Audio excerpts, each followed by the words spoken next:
We're incredibly lucky today to be joined by none other than Roger Horrocks. So Roger Horrocks, ladies and gentlemen, thank you very much for joining us today, Roger.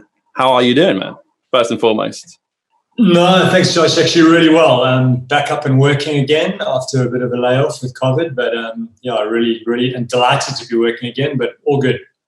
Whereabouts are you today? Where are we interrupting you from? So I'm based in Cape Town. This is very much my home base, and just fortunate to have a wonderful coast to work on. So I've actually just been up doing some great white sharks for Shark Week, about 4 hours away from Cape Town. And then I'm going to be heading up to the Sardine Run, which is off the Wild Coast, next week for the whole of July. So really excited about that. I love how casually you throw that in there. Great white sharks, just natively on your doorstep.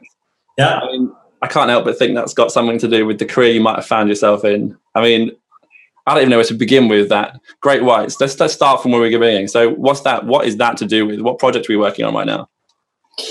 Well, this was for it's for Shark Week. So it's their whole Air Jaws franchise with Chris Fallows. It's been going for a long time. So massively popular in the States. And it gets mentioned in a bunch of shows, doesn't it? Everyone's always going about Shark Week.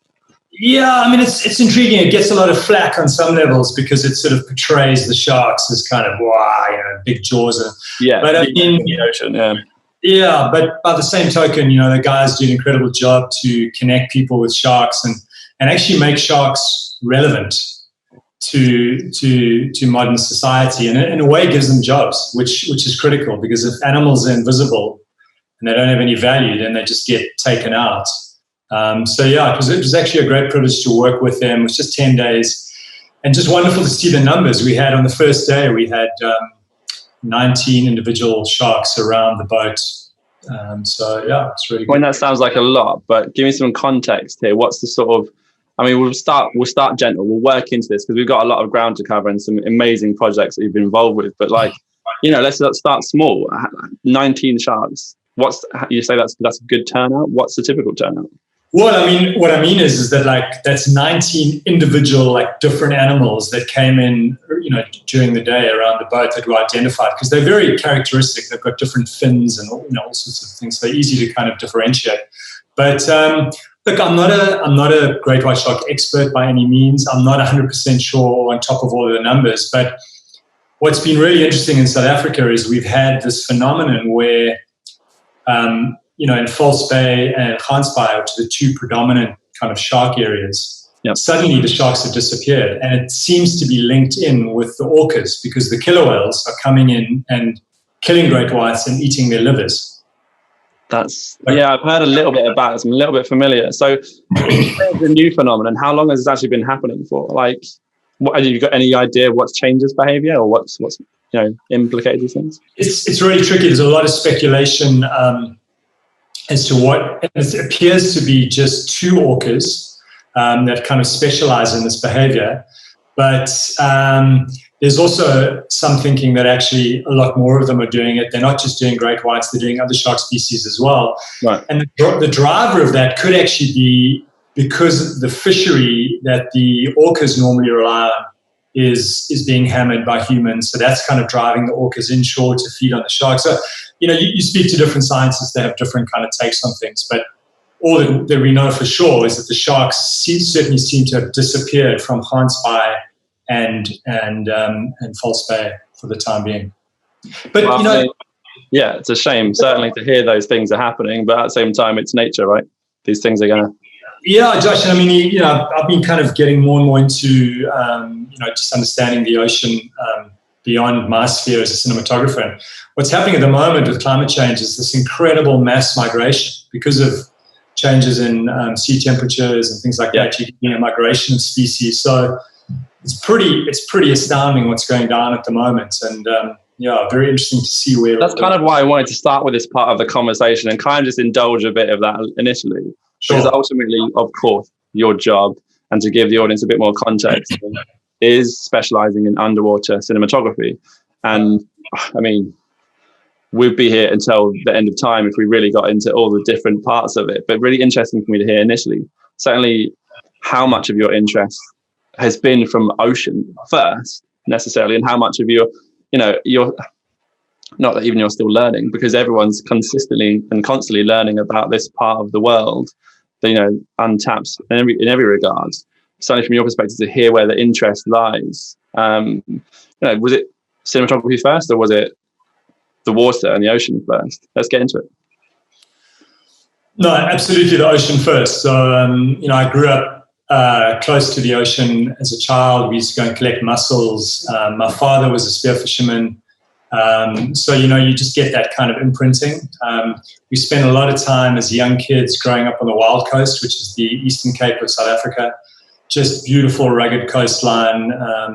So I was always drawn to the ocean, from that perspective. I was a lifeguard when I was at school. And I think, there's something about the ocean which is, from a psychological perspective as well, it's very rejuvenating. And I think a big part of that is that there's, when you're in the water, there's no people, there's no conversation, there's no... Interesting. So it's... the solitary life of a cinematographer certainly suited you as well then. Well, it's funny because I went to see a performance coach and she pointed that out, that, your neurotic style is not triggered when you're in the water. So you find it. And I think that's true for a lot of people. A lot of people, maybe it's subconscious, but just that wonderful, that zero gravity, the immersion, and you come out and it's almost like having, been through meditation or something of that ilk, because it kind of resets you in quite a profound way. So, yeah, the ocean very much came first, but I nearly lost the ocean. So very glad to be back. You nearly lost the ocean? Well, it's kind of, I don't know when you were at school, but certainly for me, there were like 3 career path options. I was at school in the 80s, so it was like... I was born in the 80s there, so give you some context. Exactly. So Josh, it was like lawyer, so attorney, doctor, accountant. Like that was it, man. So I think, to be fair, I think there was certainly some, driving factors towards those kind of, I say academic career paths, to coin a term that sort of adheres to those things. I definitely was pressured to do those things. I knew from a very young age that I was interested in film and those sorts of things, but certainly it wasn't necessarily the things that I was pushed towards. It was like, go and get a real job, or at least qualify in real subjects, ridiculously so. So interesting to hear that sort of like that was certainly where you were pushed. How, was film even an option? Was it even in a mindset of that educational platform at the time? No, I think it was never an option. In fact, in my year, if you wanted to study art, you had to go down to like the D class or the F class. So like we had like, everything was like A, B, C, D, E, F, G, H. Right. And then the smartest boys were in the A, like academically smartest boys were in the A. And so it went down. It's pretty hardcore. It's like, that's just the way it was. So yeah, I think to do art, you had to go down to the E class or something like that. So I ended up doing like all the classics, Latin, history, English. Just those normal subjects like Latin, yeah. Yeah, exactly. I mean, I had pretensions of becoming an attorney, and in South Africa, you had to study law in your first year of university to get that degree. So anyway. Well, I think I can speak for everyone and say I'm very, very happy that you didn't go down that career path. Look, it's good training. And I mean, the thing is, I really do value, I ended up, it's kind of, so basically what happened was I was going to do law. I ended up getting heavily into spearfishing, so when I was like 19, 20, which with hindsight was like phenomenal for what I'm doing now, because it really gave me... Seems somewhat a contradiction in what you do now, but... Well, no, because... You know what I'm saying, I'm just messing with you. It's exactly the same thing, except I use a camera instead of a gun, so... Again, I'm sure I speak for the wildlife now, and happy now that you've got a camera in your hands rather than a spear. Yeah, exactly. So, but the field craft, so like what you've got to realize with underwater is that when you're a cameraman underwater, it's very different to being a cameraman on land, because you can't sit in a Land Rover and, shoot with a long lens and kind of, chase after them. You have to be in the water. You've got to bring them in close. You've actually got to build relationships with these animals. And get to comprehend that. I think that the main thing that when I watched the BBC behind the scenes, it was just kind of a new level of respect for what you guys do in so many regards. I'm sure you've had this conversation many times, but certainly that element of it, like, not only are you dealing with, you know, incredible skills within the water and being comfortable in that environment, it's a completely different thing interacting with animals, and I can't even comprehend that. You know, where do you even begin with that side of things? I guess, you know. Yeah, I think, you know, again, you know, as I said, with that, and, you know, when I was spearfishing, the thing that I loved about that was, you know, the hunting of the fish was the one component, but it was the adventure, that whole like existential thing of being out there, you know, in basically a kind of a pristine, you know, environment, no man-made structures, exactly as it was, you know, 100,000 or 20,000 years ago, certainly a lot less fish. But, you know, and you're engaging all of those kind of like primal you know, instincts and stuff, right? Instincts, capabilities that we have. So, you know, that's what I loved about, and it was all free diving. So like no scuba, you know, holding your breath. I mean, we do like 6-7 hour dives, you know, swim like 6-7 Ks and then get back to the beach and then ching chong cha to see who runs back to go and fetch the car, because the car is like, so it was just this glorious time of kind of adventure. Sounds like the perfect apprenticeship for, yeah, absolutely. Yeah, so that was just very definitive in terms of giving me those, what we call it field craft, you know, that ability to anticipate where animals are going to be and then communicate. And in a way we do communicate. I mean, I like to think you do kind of communicate with them using body language. And I call it the dance, and it's a way of getting animals comfortable around you and so that you can actually film them and move around them. So yeah, it's a wonderful thing, and it just takes time, you know, to develop. It's honestly an absolutely fascinating thing to hear, because, as I said, I have a preconception about what that might involve. I really have zero understanding. Up until recently, I probably would have been quite fearful of even trying to attempt going underwater and doing those kind of things. I consider myself reasonably accomplished within my field, using cameras, those sorts of things, but trying to use them underwater, again, different thing. But actually getting comfortable with the animals, you say that you call it the dance, but like, I feel like I need to deconstruct this fairly methodically to understand it better myself. But like you say, over time, is that something that just becomes a more natural comfortability, and simply by spending time in the water that it comes more naturally? Or yeah, I think, you know, if you go back to the free diving, you know, a big part of that is learning how to relax and be comfortable, because then, you know, you can hold your breath longer. And also when you are hunting, how do you start with that? You know, how do you even start with that side of things? Because if I try and hold my breath for 30 seconds, I start panicking. It's like you could go on a course tomorrow and you'd hold your breath for like 3.5 minutes in one day. I don't believe you for sure. Like, you've got enough oxygen. It's just so funny. When you take a breath, right, you've got enough residual oxygen in your body to hold your breath, to sustain you before you black out for like 3.5, 4 minutes. It sounds like a terrifying amount of time. But what causes the urge to breathe is not the lack of oxygen, it's the buildup of carbon dioxide. That's what triggers that urge to breathe. So you know, you've got a big reserve of oxygen, but your whole survival system it feels that CO2 getting to a little, like just this much, and it's saying, you got to breathe, and you actually don't.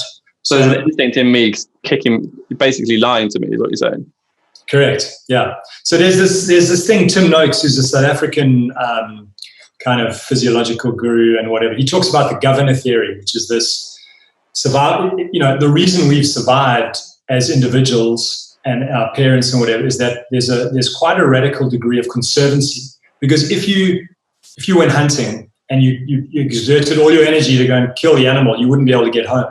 And you wouldn't survive, right? Yeah. Exactly. So we all have this incredible kind of like we limit ourselves. And I think there's a survival instinct, yeah? Yeah, there's a guy, Ross Edgley, British guy. Have you heard of him? I'm going to look him up immediately, but I haven't heard of him. I can't say I have. You cannot believe this guy. He swam around Britain. Okay, I feel like I have heard of him now. This is really I'm terrible with names. That's the bad thing. I'm terrible with names. I am familiar with this guy. Yeah, he's like he runs marathons like carrying a tree, like a big tree on his shoulder. I mean, and I think there's a couple of these superhumans on Earth, isn't there? Like this guy Wim Hof, who can do some crazy stuff as well, right? Well, exactly. So Wim, I actually follow, and Yeah, again, another insight from Vim, which I found astounding, was that when you do the breathing and specifically when you immerse yourself in cold water, which the ocean tends, obviously can be warm, can be cold, but it actually shunts the blood from your hippocampus to kind of back into your limbic, your sort of more prehensile limbic systems, which gives you the same benefit as like an hour of meditation. Wow. Just like that with the shunt. So, and that kind of makes sense to me, like when you can't sleep and, it's just like we just live in our. I can relate. I can absolutely relate. If I get enthusiastic about any kind of idea or anything, I'm up and I'm there, and I've got to write something down, or I've got to do something about it. Most of them are okay, but on a day-to-day basis, for sure, I completely relate. Yeah. So the deep breathing, and then obviously the cold water showers and things like that. Just get up, have a cold water shower, do the breathing, and then you go back to sleep. I subscribe to the cold water showers. I do that much, but I don't think the water's cold enough at the moment. The ambient temperature's too warm. But we did jump in the ocean last week and kind of do my best to get out into the water whenever I can. I can't profess to say I'm any kind of an expert or any means, but I do certainly enjoy the cold water. I think I've got some hot blood in me somewhere. It's like just keeping me surviving in sort of situations. But mate, it's really fascinating to hear about just how much you've thought about that side of things as well. I mean, it seems perfectly natural, but I mean, in my experience, a lot of people, not necessarily within the level that you're operating at, but certainly my experience is that a lot of people don't necessarily regard that information. They kind of take it for granted, especially those people that are perhaps born by the water and live by the water, and then certainly just kind of that's their way of life. They don't necessarily think about the psychological side of things, or even, like you said, about maybe developing your own assets. I guess that's what you are in that regard, isn't it? If you're looking at it as a profession, all these things have been building your arsenal of assets to get you to a position where you just happen to be incredibly good or incredibly equipped and prepared for doing your job to the level that you're doing it. And I guess learning cinematography is secondary, I guess, right? Yeah, I think, I remember that Steve Jobs discussion where talk he gave, I think at Yale or whatever, he talks about like, follow the things you're really passionate about. They might all seem kind of like fundamentally disconnected, but then they kind of all come together in this like virtuous circle. And certainly that's been my case where, I was passionate about athletics and the physicality of diving and things like that, really big into ideas, concepts. And then, it's kind of the cinematography in a way, like, handles all of those things as well. It's all about ideas. It's about communication. It's about storytelling. And then there's the physicality of the filming and the diving and things like that. So, and also I was, when I left university, I actually got into digital back in 1995. Yeah. So, you won't remember, but there were products like Macromedia Director, Authorware, which were for CD-ROM kind of things. Uh-huh. That was really cool. So that's been super useful for me. I became a multimedia instructor, got into digital, and basically 10 years in corporate. So I was got involved in financial services, built online trading platforms, and that was really kind of like 10 years of corporate. And I presume you were in and around the water at the same time, though, right? Yeah. Yeah, I was, but that's what I was saying. Like I kind of lost the ocean because I sort of. When I was spearfishing, you just can't make a career out of that. So got kind of sucked into the corporate, and like anything, you got to make money somewhere. You got to keep the bills paid and the bread on the table, right? Exactly, and you're competitive and really. So I really kind of got stuck into that, and did that really hard. Where did you cut it off? When you were like, enough's enough, I'm done with this corporate world. What was the turning point? Well, I mean, it was kind of funny because I was actually doing an executive MBA at the UCT Graduate School of Business, and it was a really great course. And what I realized is that an executive, like an MBA, trains you to manage complexity. Okay, that's number one thing, because modern business is complex. The second thing is, what do you actually do as an executive? Like, what do you actually do? Like, can you answer that question? What does a CEO do? Well, essentially, you're not. I was going to say dictating. You're not dictating. I was looking for the word that, you're telling other people and managing other people, right? And for want of a better idea, or trying to, at least, I guess, managing different complex tasks for those people, or like diverting that attention. There's a word for it, and I can't think of what it is. Yeah, look, I think it's an incredible, like, I admire, I have such respect for people who do it. But from like a one lens, basically what you're doing is you're sitting in a box and you're managing conversations. Like, that's essentially what you do. You're working through people. So you're not getting out. You're not kind of, I mean, that is ultimately what an executive does. That's what a manager is. That's what you're trained to do. And I just kind of thought, I just had this aha moment. I was like, I want to do more than this. I just, it's not that I didn't enjoy corporate. Like, I really felt it was stimulating and challenging, but a different kind of challenge, and one that you were promoting yourself to one that you didn't enjoy, right? Yeah. So, and you lose your passion for it, and then hard to sustain. If you're not passionate about what you're doing, it's difficult to operate on a world-class level and sustain that interest if you're not really. Sounds interesting. Like, the intellectual challenge that you're talking about sounds incredibly relatable. It's a different kind of challenge, I guess, but one that makes sense with application. If you cease to have the application, then there's no point doing it, right? Yeah. So yeah, that was it. I resigned. Didn't really know what I wanted to do, but knew what I didn't want to do. So often the case. Yeah, and that's, I mean, it's not a bad place to start. Like, you're not going to do what you don't want to do. I'm not going back there for sure. That's enough motivation to keep going, right? Exactly. And then, like anything, Josh, I mean, it's always about networks and connections, isn't it? And I was, through my spearfishing, I got a job working as an assistant cameraman on a BBC shoot on the Sardine Run back in 2007. And boom, suddenly Who was that alongside? I happened to have done a bit of research here and found out who you might have been working alongside. Someone quite special, no? Yeah, super special and an incredible character, and still a very great friend. Didier Noirot, who was so he was Jacques Cousteau's cameraman for a long period of time. I love that. Like, your life has gone, I'm going to commit real hard to this corporate world. I'm going to decide that I don't like that anymore. And the first stone you uncover just happens to be, I can't think of a better person for you to have worked with in terms of what you do now. Yeah. And, it's interesting. It's like, when you go through those, and I'm sure people relate, when you go through that kind of career change, it's pretty like soul destroying. You leave a career behind, suddenly you're not earning any money, you have a lot of self-doubt, you like determined to prove yourself and sort of actually don't have a clue what you're going to do. So I remember that thing of like, my worst question if I went out was like people saying to me, so what do you do? You're just like, don't ask me that question.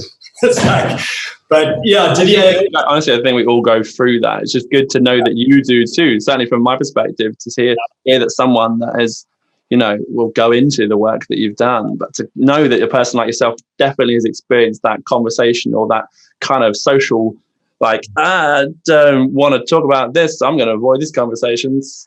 Yeah, like, why is there stigma attached to that? It's foolish, isn't it? It's like, you're doing, the best thing you did was throw in the towel at the previous place because you knew what you didn't want to do, and then you found something you did want to do, and you were doing that, wherever it was, Trying to explain that, obviously, it's not something that's typically well understood, but great to know. There's definitely that culture of never, like, that being tough and stiff upper lip and all that kind of thing, which, we grew up in a South African culture, which was quite influenced by British culture. I was about to say, we subscribe to the same stuff here. It's ridiculous, really.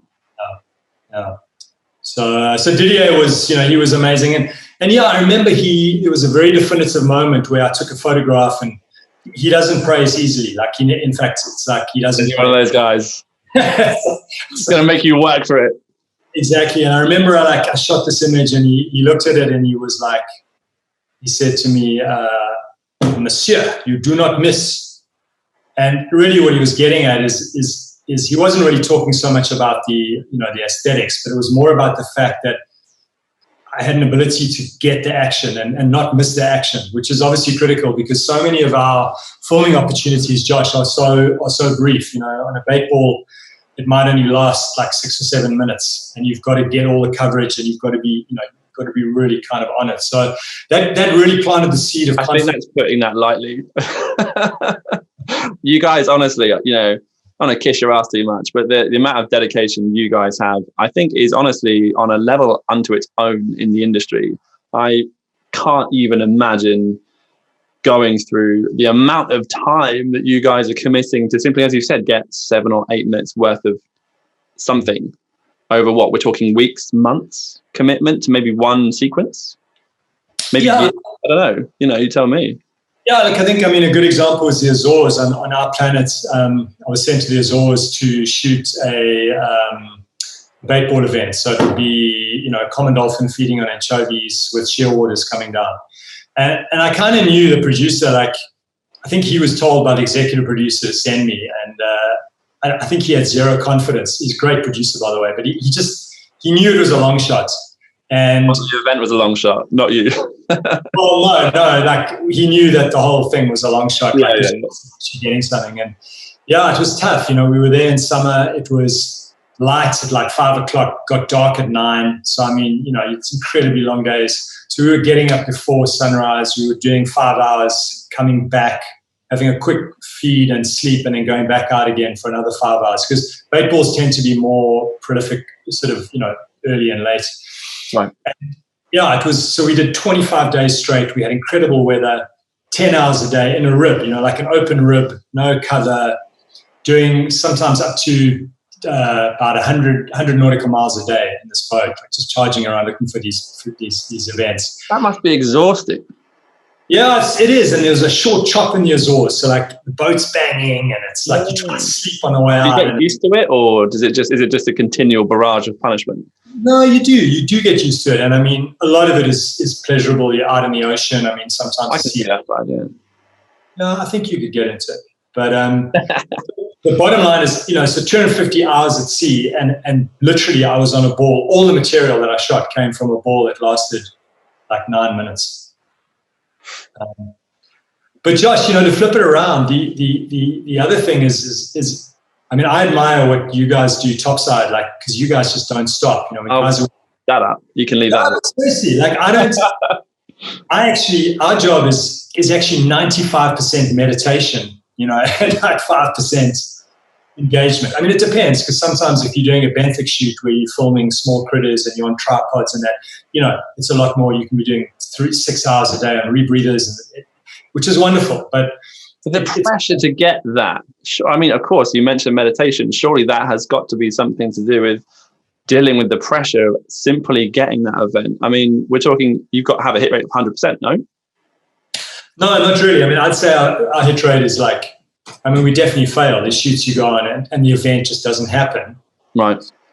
And the event doesn't happen. And I mean, if you've got a pretty understanding executive producer as well in that light. Well, the guys that make it, they know. I mean, they know that, and that's why as a producer, if you've got 10 stories you've got to cover, they're going to probably try and do maybe 12 and budget for that. And they're going to have some that they know are dead certs and then some that are high risk. So it's kind of like trying to work out, because it's not like a feature where, you control everything. It's like, you do your best to control as many variables as possible. And I guess that's definitely a line of questioning as well. Like, let's start with where does, the ideas come from? Is that something that you're involved with on the creative process, or is that kind of fed from you from the creative team? I mean, in theory, it's not. The classic production model would be that, let's just say our planet, Blue Planet 2, you've got a 4-year production, generally a 4-year production cycle. Wow. First year would be getting the production team, the producer, and the researchers involved. So they all spend pretty much a year trying to find the stories. Okay. So if you're doing a 1-hour episode, you need at least 10 stories in a classic natural feature doc. And how many episodes are we in Blue Planet? 6. So, you're looking for 6 times 10, that's 60 ideally new stories. Yeah, that's not a small amount. Pretty difficult. Or often you'll try and film a new story either with new technology or try and find like a story beat that gives it a twist or something.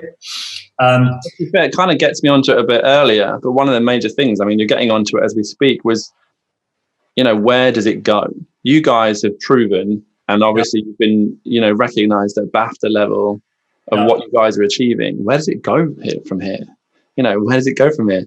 When you've got 60 stories in a previous season, like you're working on the next show right now, right? Blue Planet 3. Like, how do you even innovate? Well, it's tough, and I think I think that, there's two ways really. I mean, well, probably, more, but just for the sake of this, maybe two or three that I can point out. I mean, I think at the end of the day, we are creating entertainment, and that whole story about the fact that there's only really two or three stories that are ever told. The way narrative works, the narrative chestnut. So I think, increasingly we can't get away with just like, wow, here's an orca, here's a killer, that's amazing. We've really got to engage with narrative, classic kind of narrative storytelling, and then using all the cinematography tools you have to engage the viewer and get them to, emotionally respond to that specific story. So in a way, like, and stylistically, this is kind of where natural history filmmaking is going. You're looking at like 10 little Pixar movies. Interesting way of looking at it. I think there's the start. Your specific involvement does fascinate me specifically because credit to the cinematography here, certainly. But how are you assessing that? How are you? Are you assessing that? I mean, of course you must be, but is it on a case-by-case basis, or are you thinking about new ways to shoot something or a different way of putting something together? Is that your decision? Is that you and the director on the show? How do these things even come to be? Well, I think it kind of varies depending on the executive producer and then obviously the showrunner. So like increasingly, like with Netflix, they call it a showrunner. That's the sort of producer director. And in our industry, the producer and director are essentially the same person. So I think it depends to a degree on their approach and their culture. I think historically, a lot of the producers they had scientific backgrounds, and were very unconscious to a degree about what they were doing. They were kind of like they'd learnt the craft of natural history filmmaking from their peers, and then they just replicated that and became incredibly good at it. I think increasingly we're seeing a new breed of natural history producer coming through. Yeah, about it, because look at the how things have moved on in the last couple of years. Yeah. It's just had an incredible explosion, isn't it?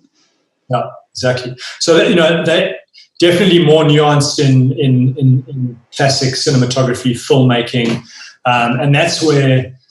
So to answer your question from earlier, I do sometimes get involved. If I find a story, I'll take it to a producer I like, and actually get some new behavior or something, and I'll take that to them. So the Octopus Sequence that we shot for Blue Planet 2, Craig Foster, a friend of mine, actually found that story. He discovered that, and then he brought it to me, and then we took that to the production.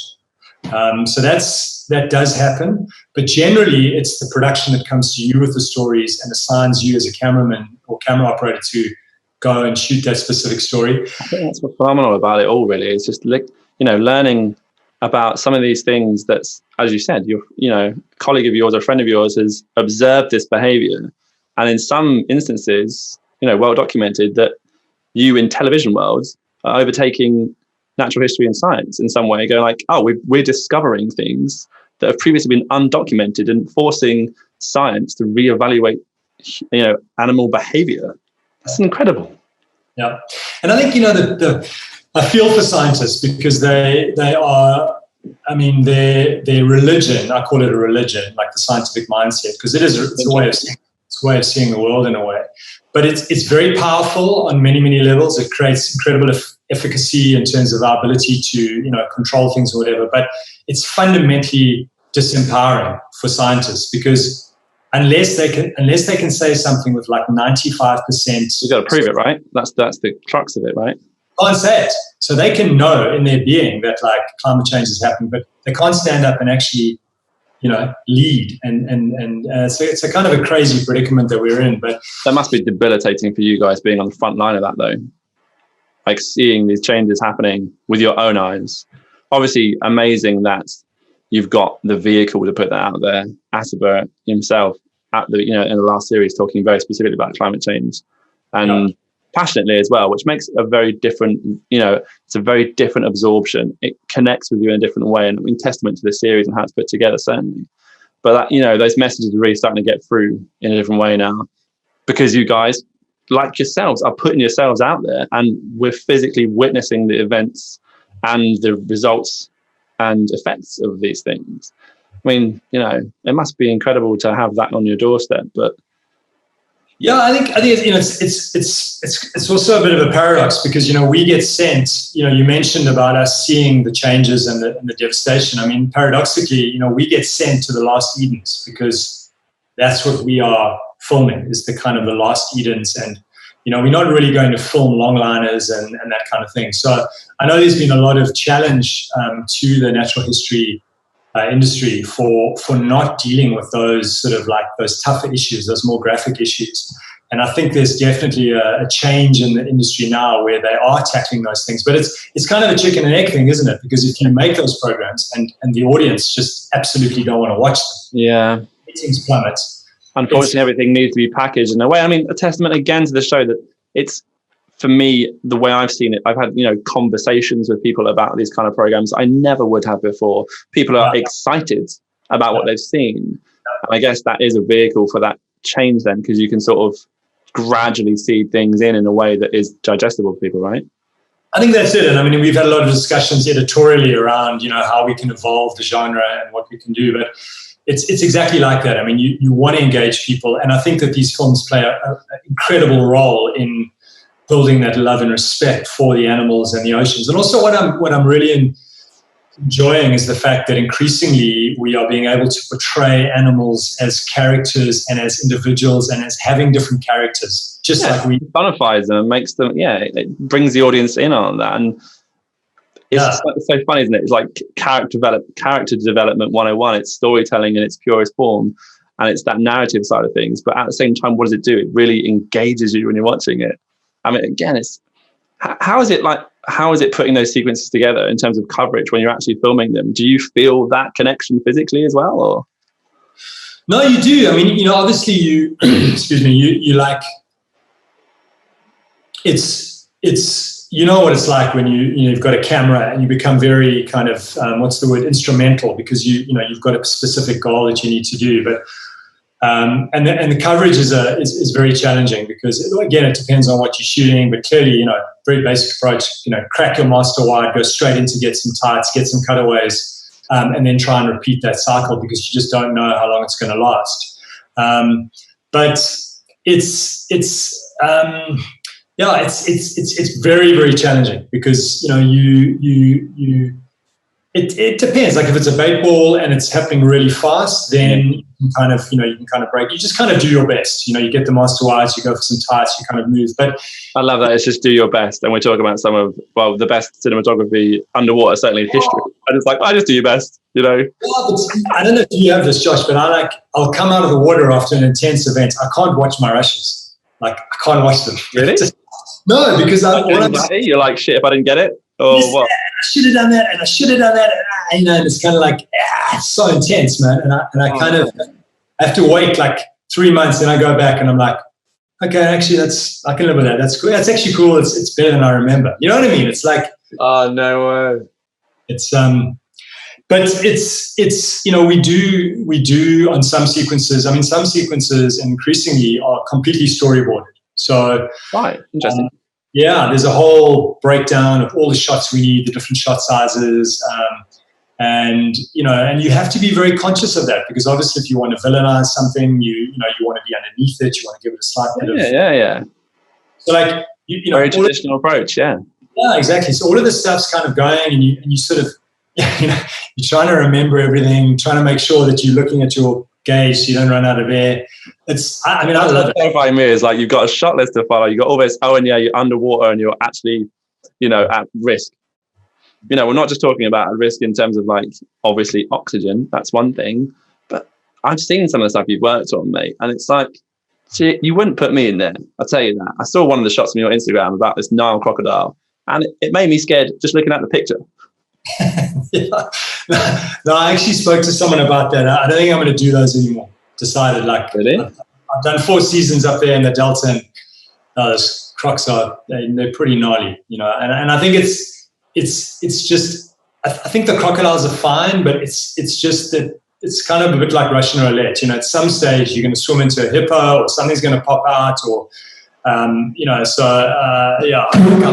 understanding of this is like, you are really putting yourselves in harm's way. This is not a joke. This is not like, no, we're safe. There's a big cage behind this. Like, you really are in there doing this. How do you deal with that?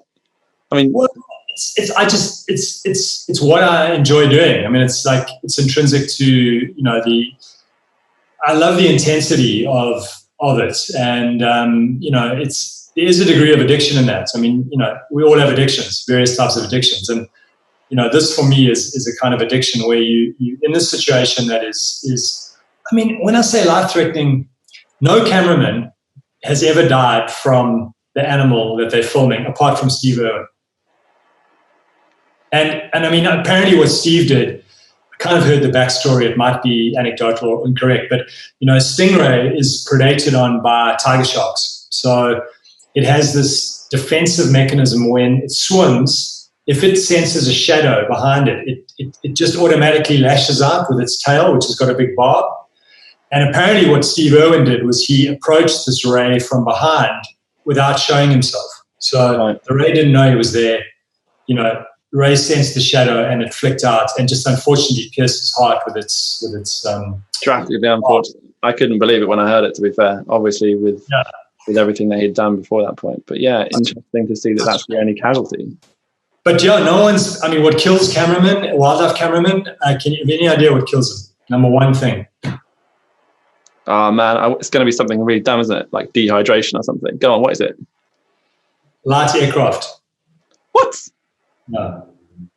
Helicopters, light aircraft, hot air balloons, that's, I mean, most of the guys die. And the only other thing is rebreathers, which can get, rebreather can be pretty tricky because there's no warning. I've recently learned about these, but please indulge me. Rebreathers, obviously it's a breathing apparatus to assist in you guys being underwater, but also making as minimal disruption as possible. Correct? So what's the premise? So the rebreathers, they were kind of developed in the Second World War. I mean, they go back before then, but in the Second World War they developed them for the frogmen so they could kind of sneak into harbors and not have the bubbles. Yeah. So essentially it's an air extender. When you on scuba and, let's say you're breathing air, you've got 21% oxygen, rest nitrogen. So when you take a breath, you only metabolize 25% of that available oxygen. The rest you breathe out into the water. So it's a very wasteful form of underwater breathing. What a rebreather does is obviously you recycle the air, so you keep all the oxygen. And then what happens is you've got a scrubber on the back, which takes out the carbon dioxide. And you've got a computer that monitors the amount of the partial pressure of oxygen and just injects minute amounts of oxygen as you metabolize it. So on a breather, you've got about, in warm water, and if you're not moving too much, you probably do like 7 hours.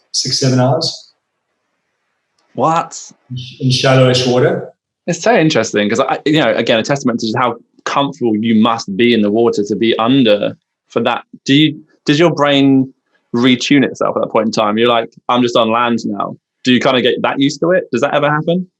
No, it's totally second nature. You're totally dialed in. You totally, it's funny because I remember I spent a year in Texas on a track scholarship when I was younger, and I'd started spearfishing before, and then I went to Texas for a year, and I honestly thought that I wouldn't remember how to dive, and I came back and no way.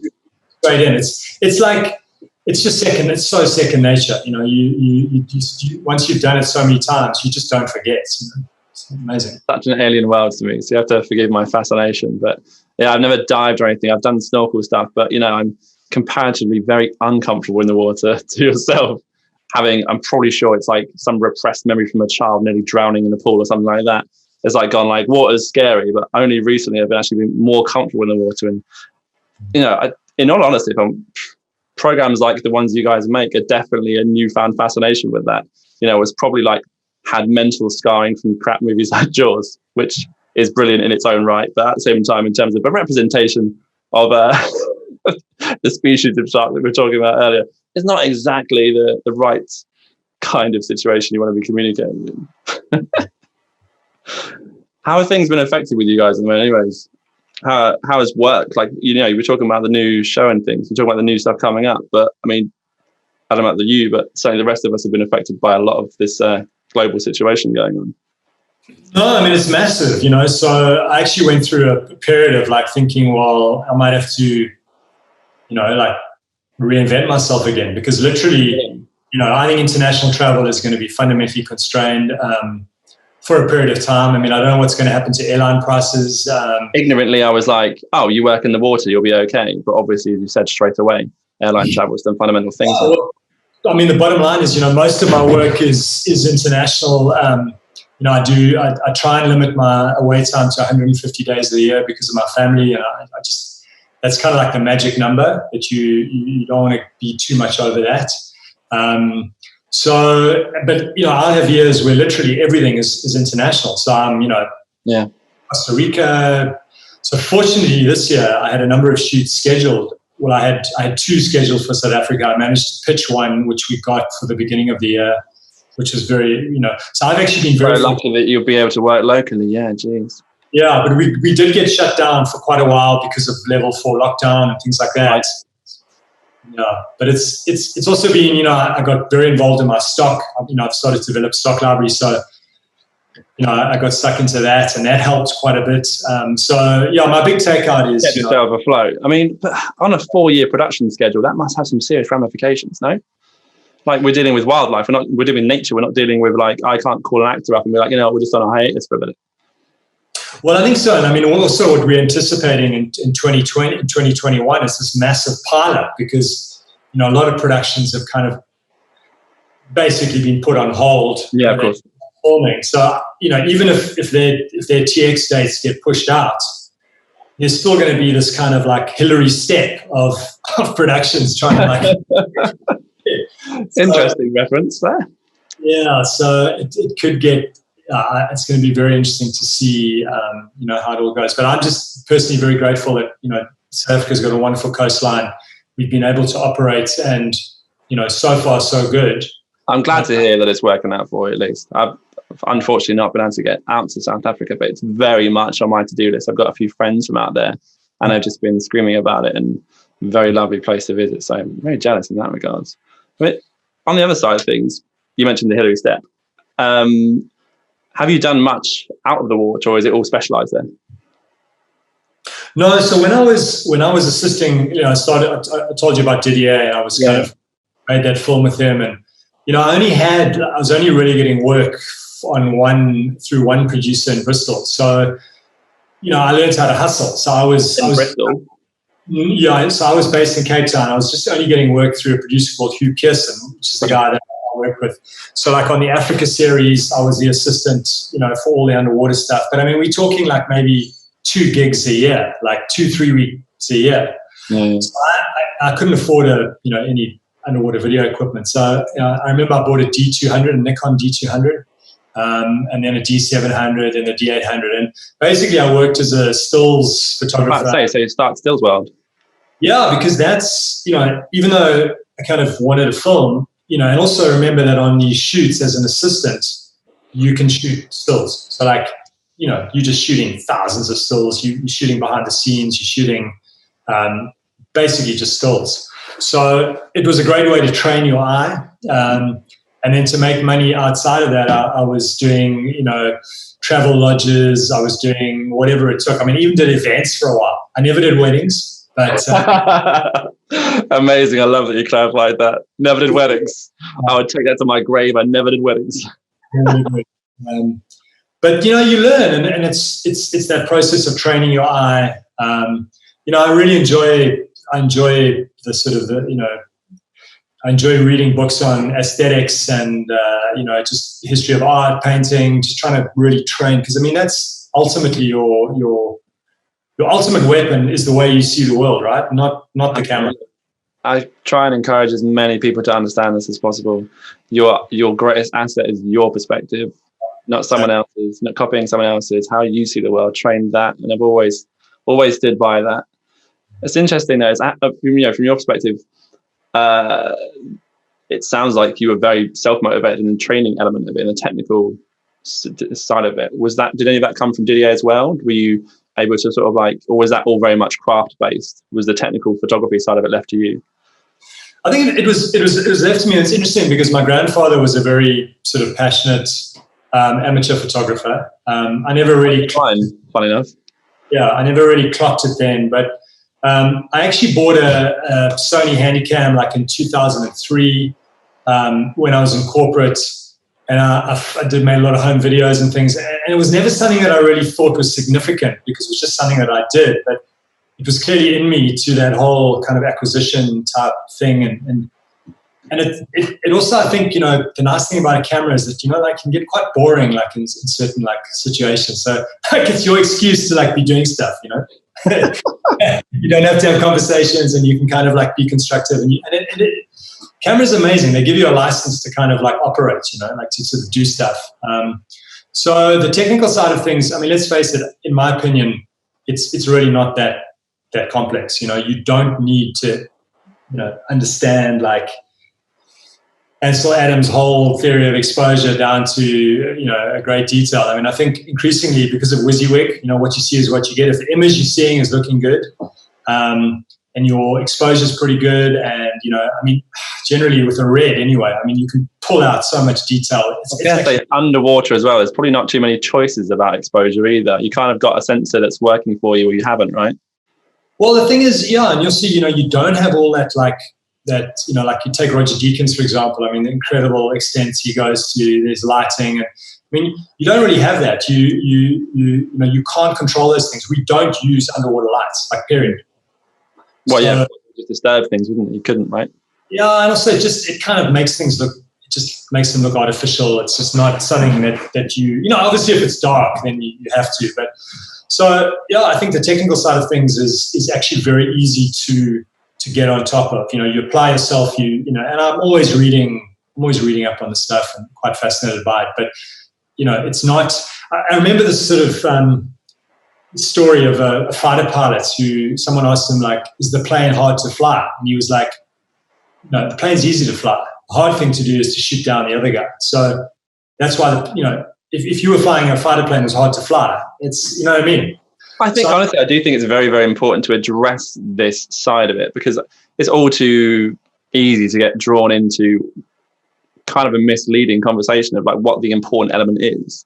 It's like what can be taught versus what has to be either natural or just committed to in a kind of different way. And that's, you know, certainly what I'm learning in your perspective. And this is what I love about the stories and these kind of conversations generally. And this is part and parcel of why we're doing this, is to try and just help people understand that. It's like they're just different applications, and, you know, aptitude is definitely one of them. But at a certain point in time, you have to commit to something. But there's something as simple as that, you know, the technical side of that specific application actually isn't the most complicated part. That can be learned if you commit to it. Yeah. But, you know, we're talking to someone that's, you know, I'm sure you hopefully don't mind me bringing up the BAFTA thing. It's like such a big deal and absolutely deserved, but it's just like crazy to me to see that level of cinematography and to have that conversation. It's like, right, cool. The technical element of it isn't necessarily the most important part. Everything else that obviously you've essentially in an indirect way dedicated your life to discover that you've got this kind of skill set. It's a phenomenal thing. Yeah, it is, and it's like it's yeah. I mean, I certainly encourage people to, but I think similar to what you're saying, you know, like you do need to understand, you know, especially things like exposed to the right, you know. But I mean, you don't need to go into like the absolute nitty gritty of it to create beautiful imagery. You absolutely don't. The critical thing, as I said, is the way that you see the world. Once you crack that, and some people are born with it, and it's absolutely innate. And I think there's a lot of people that can shoot, you know, beautiful imagery, and they just do it instinctively. To do something, you know, I mean, the hardest thing, let's face it, as a photographer, is to shoot something that we see every day and get people to see it in a different way.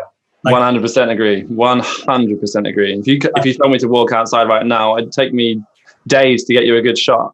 But you send me somewhere interesting, like minutes, I'm done. Like, cool. That's the thing, is like, you know, really definitive. There's this African photographer, Peter Hugo. I don't know if you're familiar with his work. He shot the hyenas and and his ability to just shoot very, you know, portraits, you know, I mean, I'm familiar with the subjects that he shoots, and I've walked past them many times. And I mean, I always think of that because, I look at his photography and then I see that thing in a completely different way. So, I think when you reach that level where you are not just, producing good imagery, award-winning imagery, but when you're starting to kind of, add to the craft, that is, even if you just do one small little thing, that's a massive achievement. And, I haven't got close to that. So that's an ambition for me, is to try and, find a way to contribute to the craft of underwater cinematography in a way that, you know what I mean, like raises that bar just to like. Honestly, I'm 100% with you. I completely understand what you're talking about, because people would be forgiven for thinking that you're at this level and there's nowhere else to go with it. And the reality is, I know where your spectrum is. Without even talking to you today, I knew that your spectrum would be like, oh, I'm here.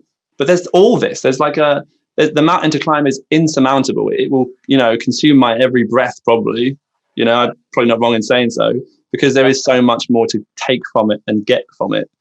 And it's like, yeah, man, it honestly blows my mind, the amount of, spectrum within it. But, please indulge. What are your ambitions? How, is it technological stuff you're thinking about next? What's the next kind of things you guys are thinking about? Not really. The technology for me is always secondary in terms of just giving us a means to create an emotional connection. Because, ultimately, we are storytelling. So like we are telling stories, and exactly like you would be in a big feature, all of us cinematographers.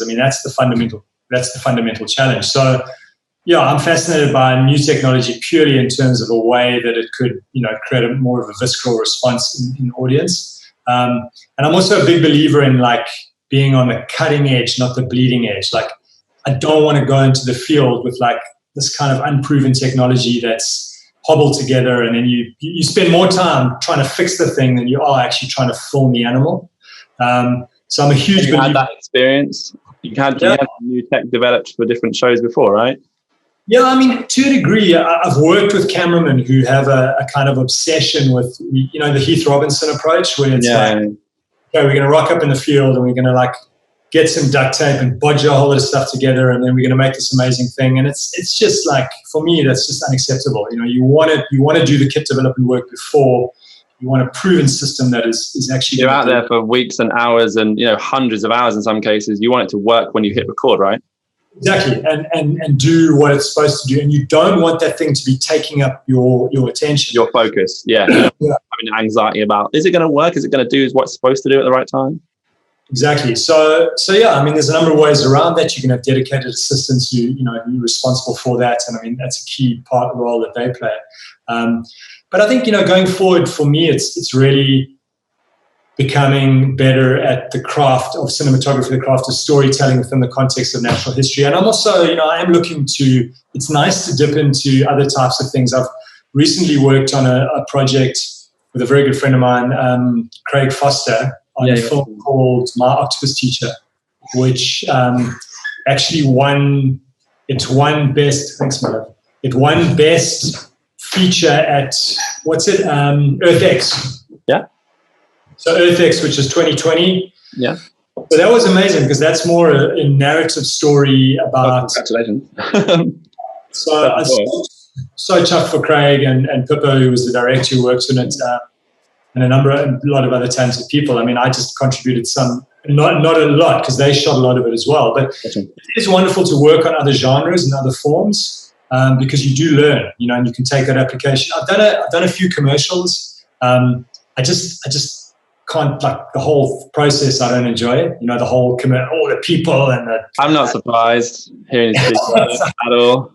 But if you're with someone who's really, interesting in that, so I think it's important to learn from different things. And then I'm big on No Film School. They've got great video clips of, it's such a cool. I think good to hear you say that, because one of the things I'm always kind of telling people is like, there's such a wealth of online resource. Be careful with which ones you go for, but just be smart about, evaluate the resource, evaluate who's saying what, look at who's written the article, look at what he's doing where. But it's again wonderful to hear you sort of speak about these things at the level you're operating at. It's like, right, I'm still committing time to resource. I'm still looking, continually learning. All the time. And then, I mean, I've even toyed with like getting hold of Roger Deakins and saying, listen, like we need some help in the natural history industry, and like this is what we're doing. Like, can we have a chat? And I mean, he probably would say, yeah, because he's a fantastic guy.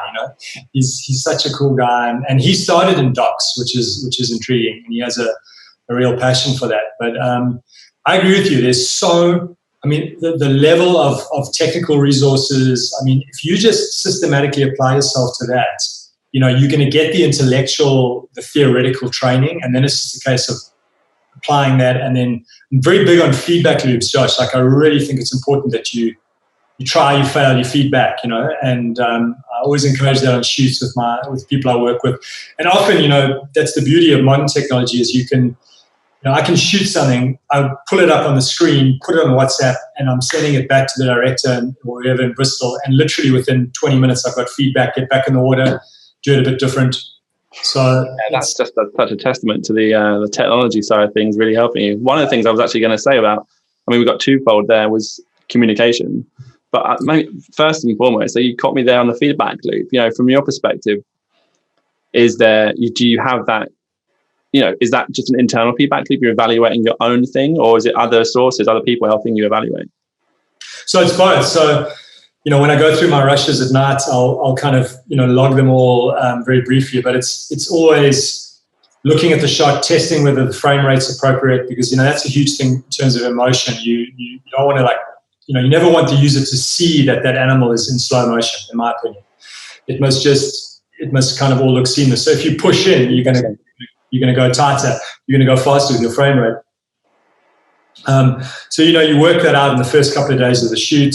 And then always I'm looking at motivation. So like I make a note, like what is the motivation behind that shot? What am I trying to say? What is the motivation? And if there's no motivation, well then don't repeat that shot.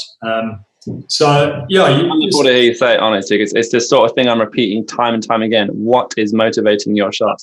If you're using a camera, if you're using a frame rate, if you're using a shutter speed, all these different things, what is the point? Why are you doing it? So it's really interesting to see that you're like evaluating that consistently as well. Yeah, so it's too easy in like natural history just to like watch the thing and film, and you can get away with that. But I mean, when you take it to the next level, I think the intentionality is really key. It shows. It really shows. Yeah, how fast you pan. What are you doing? What are you trying to say? And then certainly, I've got a number of producers I work with where there's a wonderful collaboration, and we often like we'll kind of go, well, okay, so like we're going to do.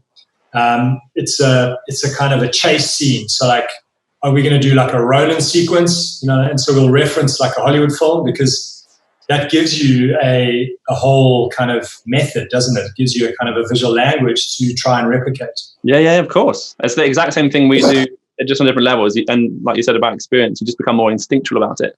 You kind of go, rather than referencing a specific thing, you go, all right, cool, it's a chase sequence. I need this coverage. Exactly. It's insane for you to think about it in natural history terms, because you're literally covering a live event. I can't even comprehend the attention and the amount of pressure in trying to get that coverage in that context. But amazing to thinking about it that way. And I think that's why you often come out and go like, oh man, it's like I can't watch this, because your ambition is really high, but you knew what you were trying to get. Yeah, you often kind of get it wrong. But and you do have times where the scene will repeat itself, and then you do have more time. So like there are a lot of natural history behaviors where it will repeat, and then you can kind of, and that's why the reflection is so critical, because otherwise you just kind of shoot the same stuff. It must be fun going for that money shot the second time round though and getting it. Yeah, no, it is, and it's always different, because it's like and I love that serendipity of that. I absolutely love that. I love the fact that it's not. I think I mentioned to you earlier, like the first take's always the best take. Like generally, it's just raw and it's more real, and so yeah. Interesting to see that. Yeah, the fact that that's how you're evaluating it in most cases. Like the more you think about it, the more you get into it, actually it becomes less productive in terms of getting the quality, perhaps. I think so. And I mean, it's when you shoot the same thing. So like often what happens is if you do a really good sequence on dolphins, for example, then you'll get employed to do dolphins again, because people know that you are good at that. And in fact, right. Thomas Peshak, who's a very talented National Geographic stills photographer, he's a South African German. And he gave me some advice when I was trying to get in there. She said, Roger, just do one thing really well. Like, choose one subject and just do it really well. I hear this advice quite frequently. I understand it. So it kind of works, but the problem is you can get kind of bottlenecked into that. So initially, I kind of got a reputation as being a blue water shooter. So like big events, fast dynamic movements. Break this down for me. Blue water. What's that? Yeah, kind of, that sort of thing. And then obviously shooting the Octopus Sequence, which is more benthic, much more, planning. Oh, these two terms, these are not necessarily familiar to me. Blue water.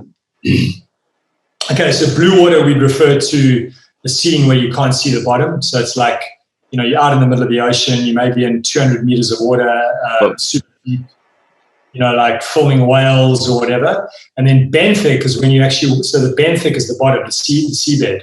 So a benthic sequence is where you're working. You might have to spell that for me. How do you spell it? I love that. Benthic. So it's benthic. Got it. That's all good. Benthic. That's how I'm saying it. Benthic. I've never heard the term before. Yeah, it's so when we shoot benthic sequences, you're often on a rebreather, and we'll take down like a full-on Ronford Baker tripod underslung with a fluid head, and then you've got a lift bag, and literally you take your fins off, you've got your rebreather on, you've got comms, so you can talk to your buddy, and you got comms down there. Yeah, it's like shooting on land. So it's almost as you walk around. So you pick up the tripod with the lift bag, you walk along the bottom of the ocean, you put it down, and you film it.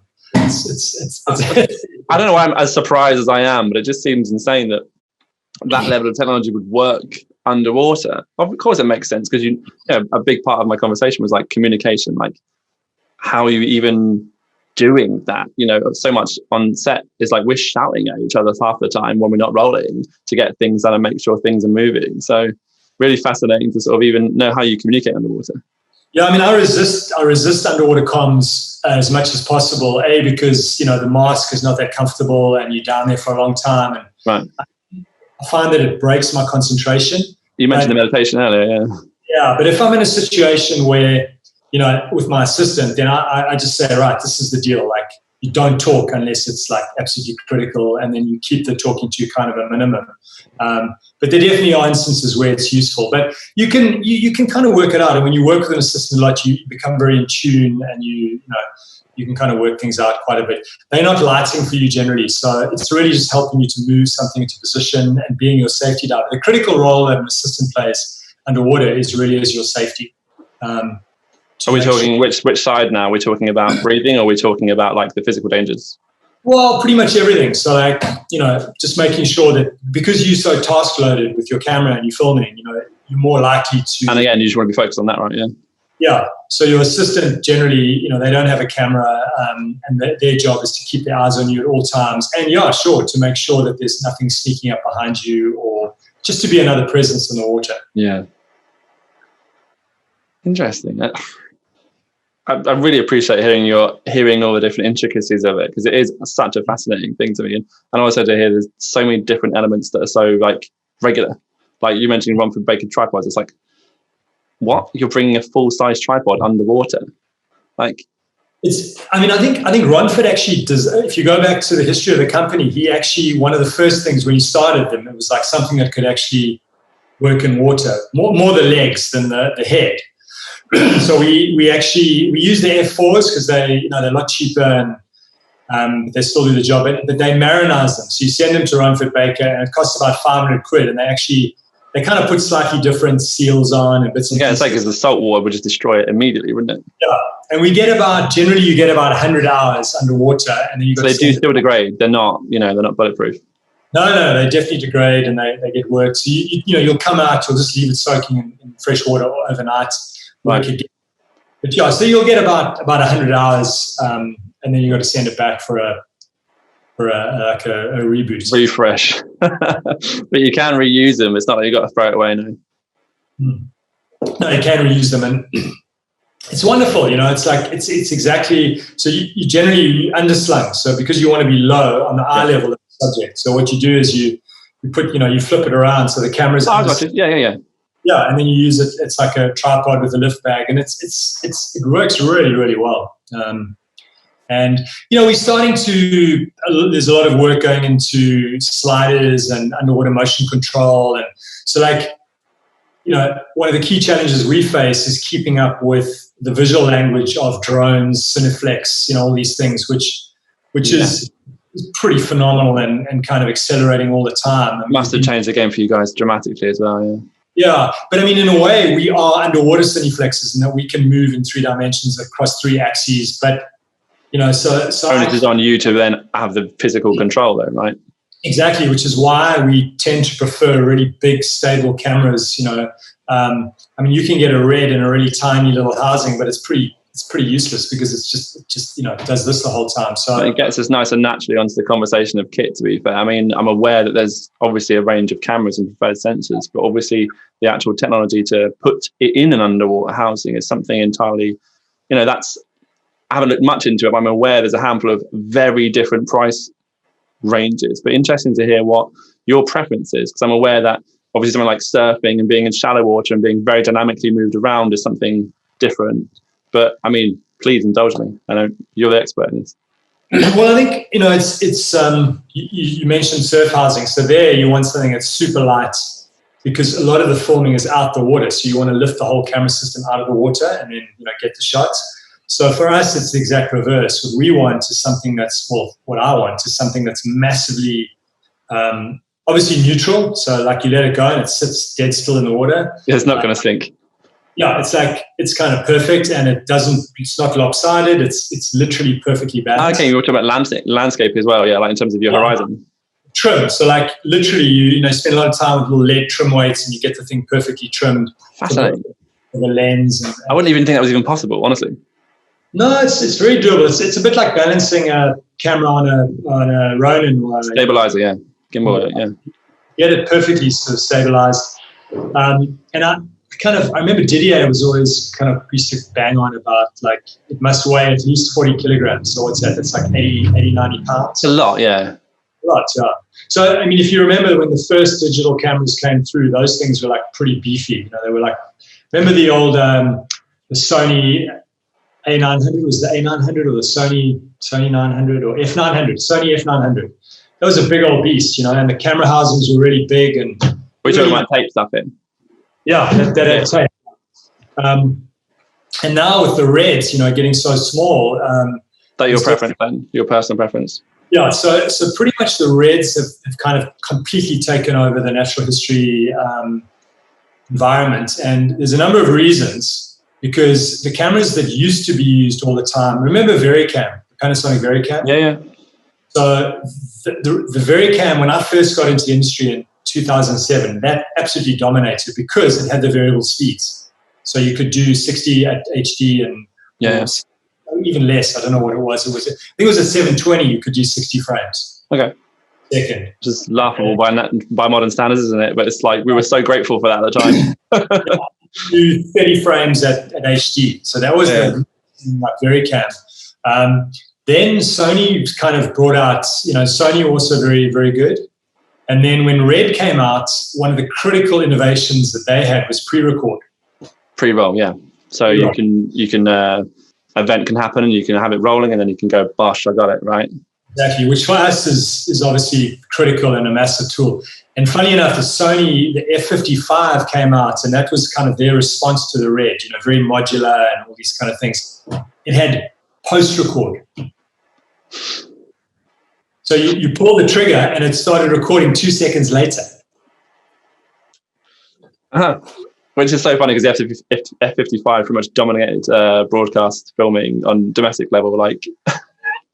Still probably does. I think people are still using them now, right? It was just unbelievable. And I remember the producers at the time desperately trying to get Sony to bring out a patch to get that sorted. And I don't think they still don't have. I could be wrong, but anyway, in the interim, technology exists in the slow motion cameras like Phantoms and stuff for the pre-record. Because obviously, when you're dealing with that many frames, you're dealing with so much data, and 1,000 frames becomes minutes and minutes, and that sort of stuff.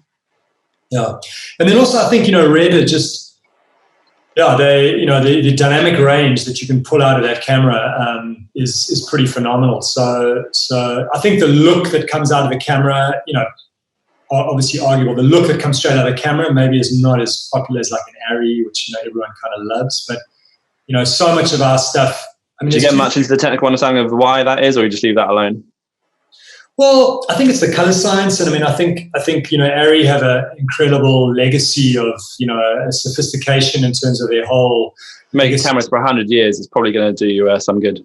Exactly, and I just think their aesthetic, like their whole obsession with exactly. There's a massive cultural kind of like underpinning behind that whole camera system, which is pretty phenomenal. And also, I think for skin tones and things like that, they absolutely phenomenal, and that's the reason why they're so popular. But in our world, the natural history world is slightly different. People don't necessarily, you can get away with more to a degree because the palettes aren't as familiar, especially underwater. I mean, people just don't know what it looks like, so you can kind of grade it however you want it. I had a conversation with a friend over in San Francisco, actually, and he was talking about the different. He had an issue with the white balance, and he was using underwater light, so it was quite different. But I wasn't an expert, so I didn't profess to try and understand it. I was more trying to nitpick from what I was understanding as cinematography sides. But certainly was understanding that looking at it wasn't right. It didn't look natural. I wasn't sure what was going wrong. Since then, looked into sort of different filtration for different depths. Is that a thing? Yeah, I mean, the filtration is obviously a key because you lose, as you go down, you lose your red light. And the light spectrum is changing, right? Yeah. Yeah, but, the astounding thing is like with the red, I mean, if you go down, and I've got a Dragon and a Helium, and so either, 8K, 6K. But I mean, you frame up, like, for example, a kelp forest, you film something at, say, 10 meters. You pop up red Cine X, you click on something which is, the requisite gray or kind of off-white, and just it's like off the charts. I mean, it's kind of exactly as you'd see it, if you had a 5-6 Kelvin light down there. So interesting. I think as long as you give, increasingly what I'm starting to do though is, so we'll just normally shoot like 5-6 as a default. Kelvin. But increasingly what I'm doing is giving the graders like some kind of reference. So I was going to say, use a card or anything like that. Yeah, take a card down and just shoot the scene with the card, so they can just have some kind of reference when they're grading. But I've seen the work that these guys have done. I shot some whale footage for that Netflix off Cape Town, and to see it in the grade, like see the final product. I mean, these guys are just. I don't know why graders don't win BAFTAs and things. It's criminal. I don't think there's a BAFTA for grading. If I'm honest, it's one of the things that I've actually taken a bit of a crusade on this show. We previously had an amazing colorist called Jacques Cousteau, and we've just actually done a pre-record with a gentleman named Tyler Roth who works for Company 3 out in Los Angeles, because it is like, I've never experienced anything quite like having my footage go like from this, what I've seen, to this. And it's like, I didn't know that it was possible. Like what they can do with color information is just phenomenal. Yeah, and it's the one. I mean, it's the one area that I know. I mean, they always teach you in management, like you've got to know what you're not good at. And like I am like absolutely terrible with color. Like I know it's good when I see it, but like when I try and do my own color stuff, like it's an absolute nightmare. Like you didn't think about indulging it, getting some lessons? No, I mean I know how to use DaVinci Resolve. I know how to do all that stuff. But the point is that I just. You know what I mean? I just, it doesn't work for me. So yeah, I totally agree with you. I think that colorists are. I understand it's a different skill set. I'm kind of winding up a little bit. Like it's interesting to hear from a cinematographer as well. Like again, because in the level you're operating at, it's like, you know what? That's someone else's job. That is a specialized person that does that thing that makes that the best. Takes the negative essentially that you've worked. If you've done your job, and you pass it on to that job, and then it becomes what we're seeing on television. Yeah, because it's way more than just the technical aspects. It's all about the psychology of different colors, different modalities. Cool. And I mean, it's a craft. It's an incredible craft in its own right. And it changes that emotional investment as well. Like you said, you're communicating different things with different tones and all these things and different palettes. Yeah. So yeah, just like astounding how good they are. I'm glad you're as blown away as I am, to be fair. Interesting, yeah. To see that, just to see that how much involvement you have in that process. Certainly. I mean, back to kit for a second. That housing and stuff, is that stuff that someone can go and get? Is it like it's readily available? Is it accessible to people? I mean, I'm talking about people that want to get into this, because no doubt about it, people have seen the show, the various productions you've worked on. I mean, I cite Blue Planet very specifically because it just transformed people's imagination with these sorts of things. No doubt inspired a bunch of people. Is this the sort of thing that people can get into, or? Yeah, I mean, we are in the golden age of television. I mean, let's see what happens after COVID-19. But I mean, it's, there's no doubt we're in the golden age of television, massive demand. And in fact, COVID-19 is probably driving even more demand, correct? Because people are at home more. I'd say it's definitely employing more people to reevaluate what they've been up to before it, giving some time to think about what they're doing with their lives, for sure.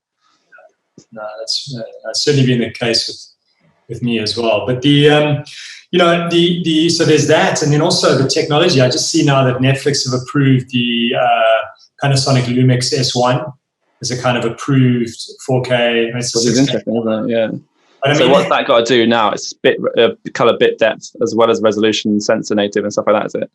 Yeah, it's a whole lot of criteria. It's like bit depth, bit rate. It's 6K. I think it shoots 4K, 60 frames per second. But I mean, whatever sort of criterion they used, it's been approved now. And I mean, that's a $3,000 camera. You can probably get you're looking at about $10,000 for a camera plus an underwater housing that you can shoot for Netflix. So, it's certainly not. It does sound a little bit expensive for a starter, but well, it is. But you can obviously work back from that in terms of like you could get a GH, so you could halve that. I'm kind of kidding, yeah, of course. Also, I mean, Josh, I remember. But also downplaying what we've been kind of like downplaying the craft side of it. The reality is, I guess more my conversation might be, once you've dealt with that element of it, is the water side of it. Where do you even begin with that, considering how much experience you've kind of unconsciously done? I don't know. I think that can come relatively quickly if you apply yourself. You just got to put the time in the water. I mean, there's that whole famous saying of 10,000 hours to become an expert, but you can become pretty damn proficient like a lot quicker. So, I've seen people who've gone on freediving courses and gone from like 0 to 20 meters in one day. 20 meters it's pretty deep, 20 sounds meters. Terrifying. I'm holding it in now, but that sounds terrifying. Yeah. Yeah. So, I mean, you should go down to that. There's that tank. I think the tank's still operational. There's that like military. They've got that somewhere down in, is it not in Devon, but one of your ports. There's it's a 30-meter like chamber where you can go and free dive, and they do free diving courses down there. And I guarantee you'll get down to like 50, unless you've got ear issues, but you'll get down to like 50. But we've got to follow up in this conversation, because it is somewhat a conversation that keeps coming up at the moment. It's totally learnable. Like everyone can hold their breath for 4 minutes if they just apply themselves. Like it's not difficult. And then it's just a question of, getting comfortable with the water and the training. And it's such a wonderful journey in a way to. And you are making it sound very easy, if I'm honest. Well, yeah, I mean, some people will struggle, but I mean, I honestly don't believe that it's that difficult. I really don't. And from your mouth, it's definitely good to hear that information, certainly. No, I mean, when I think where, some guys are, I mean, the deepest I've ever free dived is like 50 meters. I mean, you've got guys that are doing like 120, 130. I mean, what's the record? Are you aware of it? I can't remember what I think, I'm kind of out of it now. I mean, I used to be very into the competitive free diving. I know the guys are doing like over 100 meters no fins, which means swimming down and swimming back up with no fins. So, yeah, I think isn't it close to. It's something scary. I know that much. But considering 20 meters is scary to me, I think anywhere near 100 meters is like when you're beyond kind of like relative line of sight and you're like, it's going further than I can see, especially underwater when the light dissipates so fast. Just the idea of that is. I think the no limits, which is where you get pulled down and you come back up on a balloon, that's close to 1,000 feet, which is 300 meters. So like, come on, man. I mean, like anyone should be able to get to 20. With that perspective, I'm not going to feel like a fool if I don't, for sure. Yeah, give it a try. Wow, mate, I'll definitely take you up on that advice. Well, what's next for you? I mean, I've kind of hinted and danced around what you've been working on with Blue Planet 3, but what is next? What's literally happening for you in the immediate? There's a incredible, I wouldn't say glut of work, but there's a huge demand in the industry. So it's obviously a great time to be a cameraman. Yeah. Difficult in the sense that we can only sell so many hours. So it doesn't really make a difference in the sense that, I only really want to do 150 days away. But it does mean that you get to sort of choose and pick a little bit to a degree the shoots that you want to do in the location. So, I've been doing some work on Canada 3, which is obviously must be struggling a bit at the moment. Of course.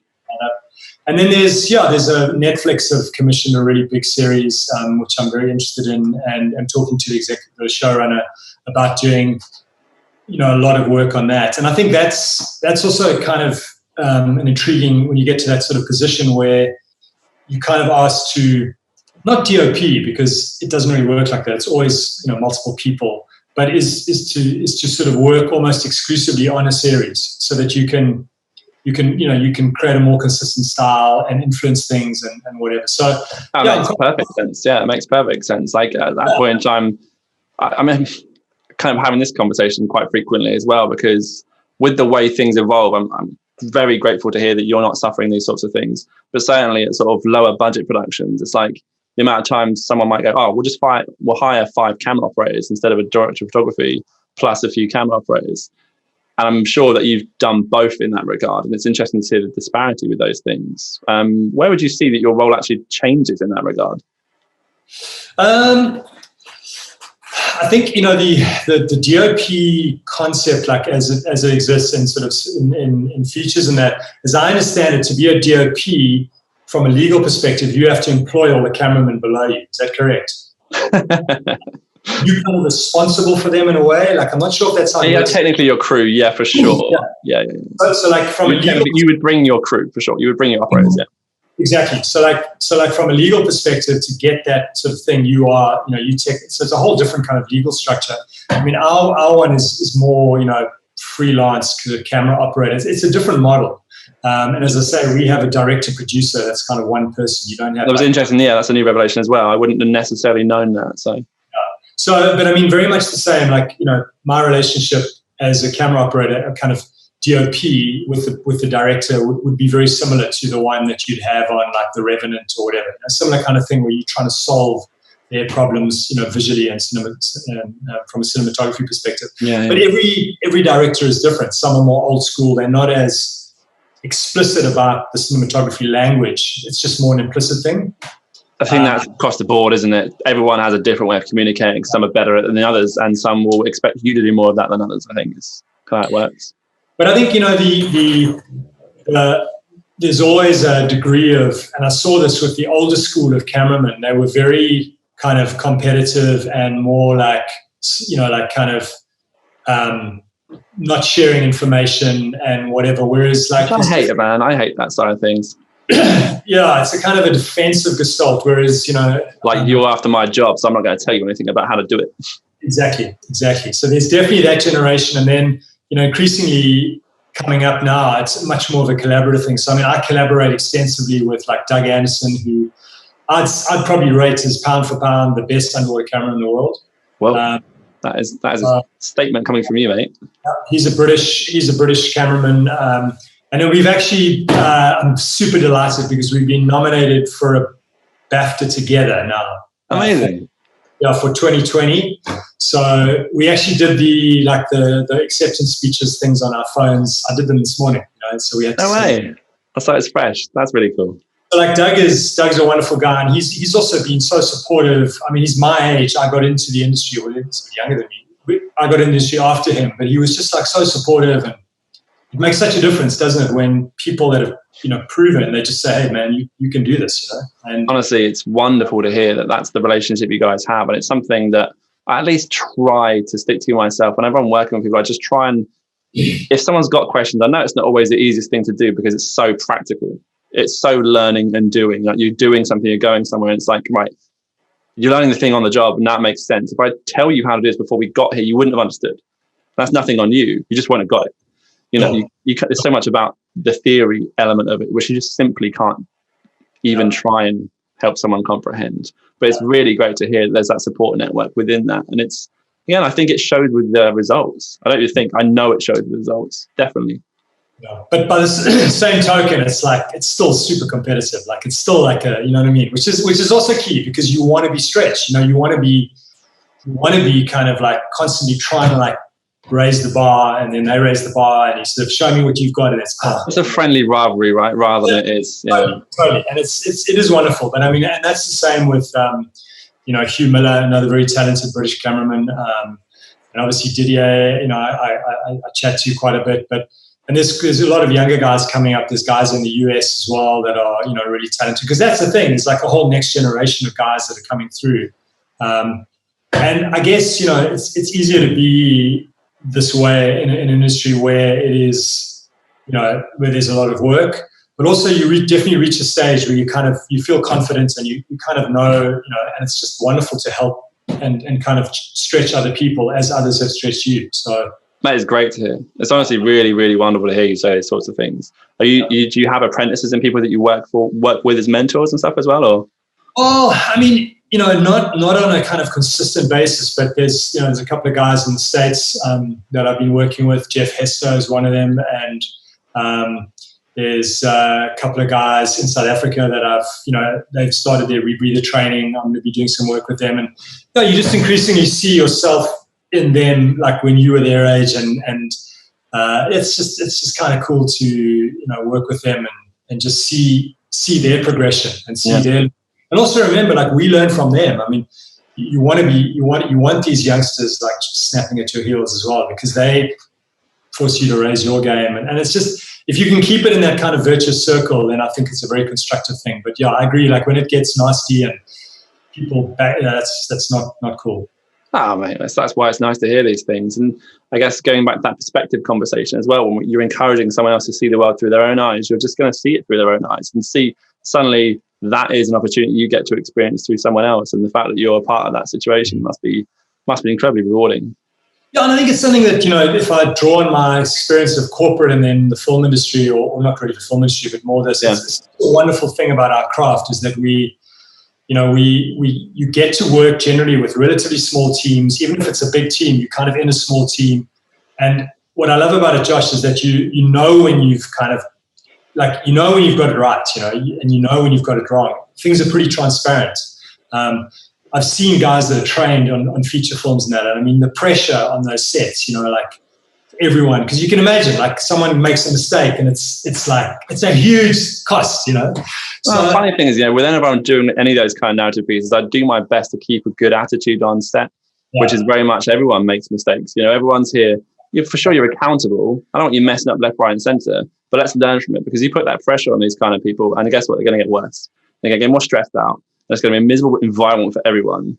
It's just interesting to hear those kind of things. That, you hear about those tyrannical sets, and for sure it happens because the pressure is there, especially when you're dealing with someone else's dime, for sure. Yeah. But yeah, it's interesting to hear you talk about that as if that's like the worst pressure scenario. And I'm hearing about the situations you guys are dealing with where you've got to capture such a small event and you're there for weeks and weeks. If you don't get it, then you've got to go back. It's like, no, I guess it's like, it's like different things. But I think underneath that is what what you can't hide in our industry. And I think that's a good thing is that, sure, you can make mistakes but it's very clear. It's kind of clean. You know what I mean? I don't know if I'm articulating myself well. Whereas when I was in corporate, you're chasing profits, you're chasing this, and it's this never-ending cycle. Yeah. Whereas we work on something and there's an end product, and we're kind of all involved in it to a degree. And I think there's something very powerful in that, being involved in that creative process, which is very psychologically rewarding.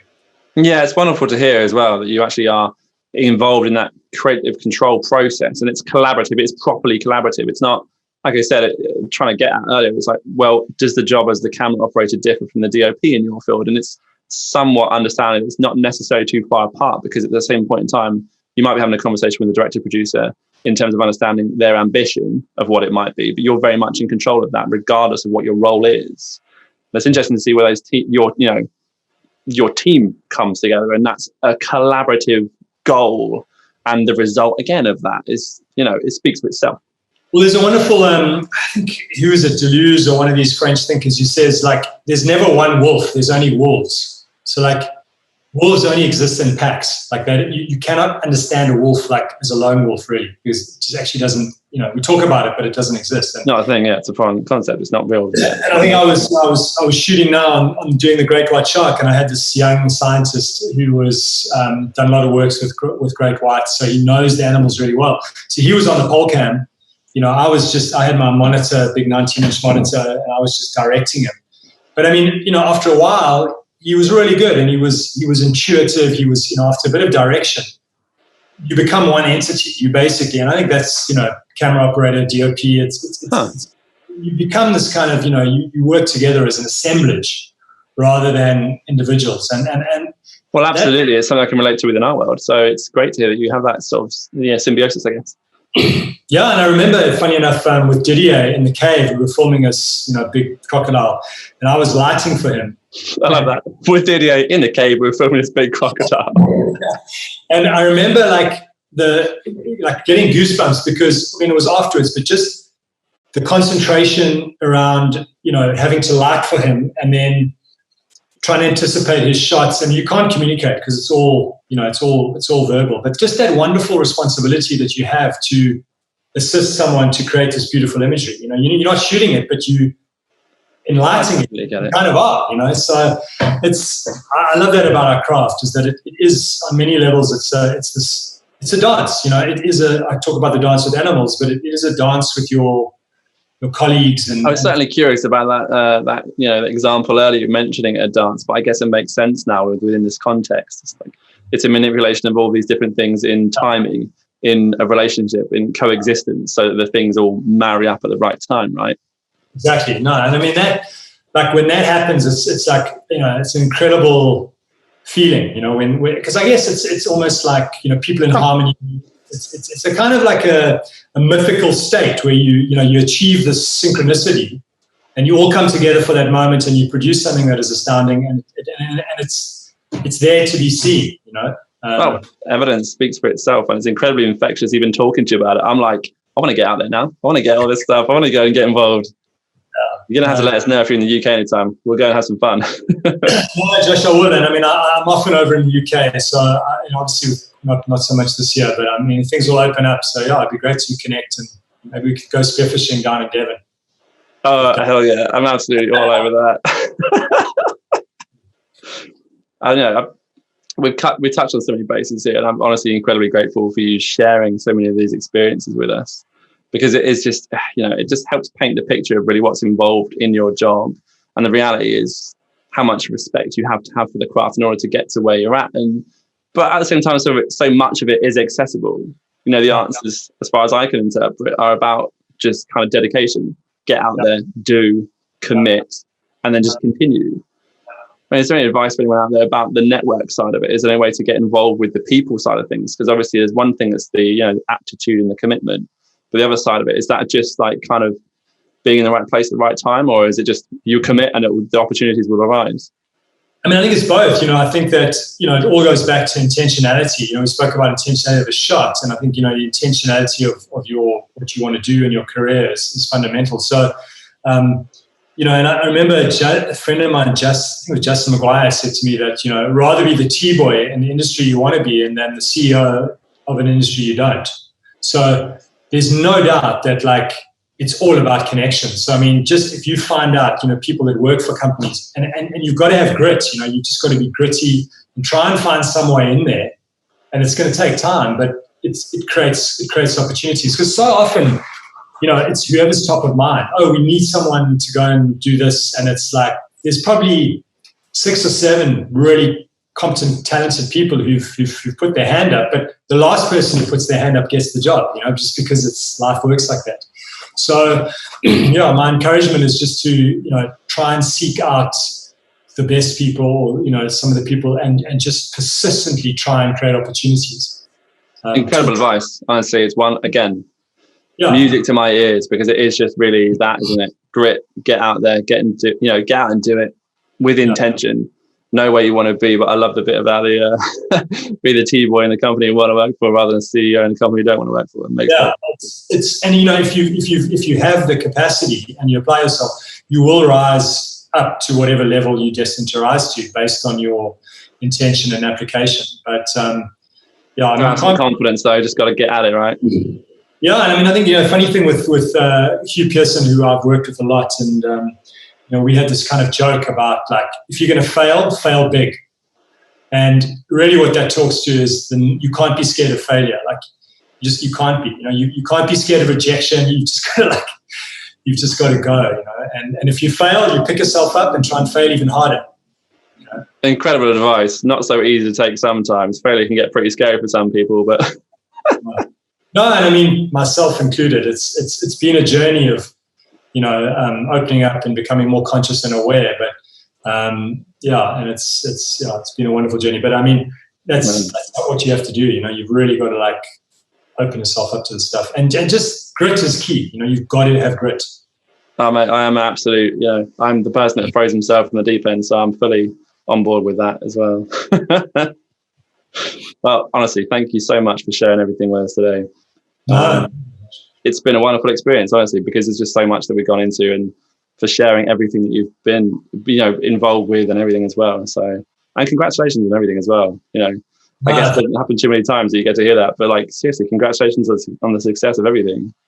No, thanks, Josh. And it's something that I'm very grateful for, and I do feel just that desire to constantly iterate and grow. And I mean, there's just so much more. I feel that, I love to talk about gradients. Like there's a guy, Peter Sloterdijk, who wrote a book called You Must Change Your Life. It's kind of, he's this philosophy guy somewhere, but I'm intrigued. It's amazing. He wrote a book called The Critique of Cynical Reason, like way back, which I read when I was a student, which was quite fascinating. But this whole book really is about how the human condition, to be human is to be stretched. Like, it's always like, okay, you're here, but you need to be here. And that's kind of how civilizations control people as well, through various ideologies and ways of thinking or whatever. But it's such a fascinating thing is like, and if you think of yourself as a ball of like gradients, it's like, where do you want to be? Do you want to be like there, or do you want to be here? And to be here, you've got to kind of experience there and there. And being there and there is often like not cool. Pretty uncomfortable, yeah. Yeah, exactly. So, but it's a cool philosophy because it makes you realize that often, the greatest learnings come from the darkest times when you're in the charnel ground and like everything's blown up and, in whatever sphere it is, your relationships, your work, your whatever. So, yeah,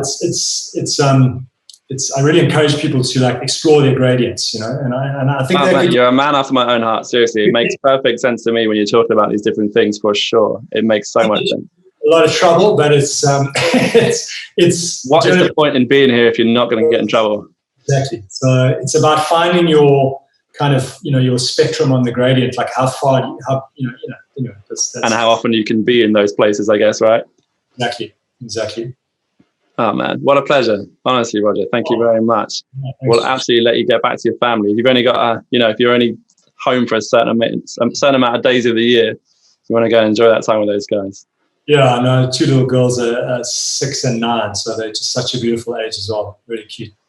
It must be tough juggling the time between shoots and those guys, right? They miss you. It's made it a lot harder to be away. But I mean, you kind of work with it. They do get it, but yeah. It must be cool for them seeing their dad's stuff on TV there, right? Yeah, I think so. I mean, they still at that age can they figure that out? Kind of, but maybe one day. I'll kind of say to them, I'll take them to the bathroom. You'll be a has-been by then, mate, and you'll be like, that's my stuff on TV. Whatever, Dad. Exactly. See ya. Cool. Roger, honestly, thank you so much again. I know I keep saying it, but I'm very, very grateful for your time and grateful for your wisdom and your knowledge as well. It's really great to hear everything. No, great to chat. And it's always, I always love the backwards and forwardsing, and I've really enjoyed and enjoyed this conversation. So thanks, Josh.